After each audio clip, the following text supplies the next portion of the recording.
this mountain of evidence that everyone in our opening, video there said is a mountain of evidence that shows that vaccines don't cause autism. You took the leading authority, one of the authors of Plotkin on vaccines. You had her on the stand or in this deposition. Let's take a look at this. This is amazing. Catherine Edwards. In the expert disclosures for this case, it asserts that, among other things, you will testify that, quote, the issue of whether vaccines cause autism has been thoroughly researched and rejected, end quote. It's your testimony that MMR vaccine cannot cause autism. That's correct. It's your testimony that Hep B vaccine cannot cause autism. That's correct. It's your testimony that iPol cannot cause autism. Yes. It's your testimony that HIV vaccine cannot cause autism. Yes. It's your testimony that varicella vaccine cannot cause autism. Yes. It's your testimony that Prevnar vaccine cannot cause autism. Yes. And it's your testimony that DTaP vaccine cannot cause autism. Yes. And do you have a study that supports that DTaP doesn't cause autism? I do not have a study that DTaP causes autism. So I don't have either. Do you have any study one way or another of whether iPol causes autism? No, I do not, sir. Do you have any study one way or another of whether NGRX-B causes autism? I do not have any evidence that it causes autism, nor that it does not.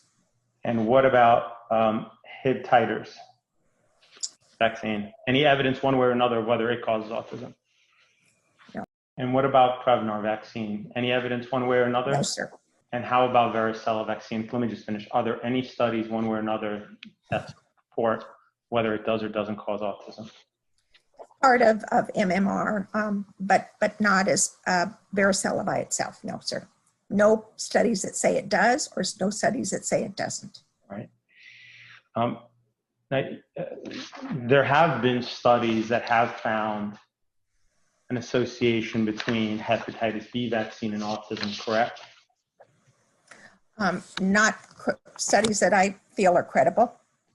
Okay, which study are you referring to when you say that? Well, why don't you show me the study and then I'll see whether I agree with it. According to your profile, you have done most of the pivotal trials relied upon to license many of the vaccines, correct, on the market? Yes, sir.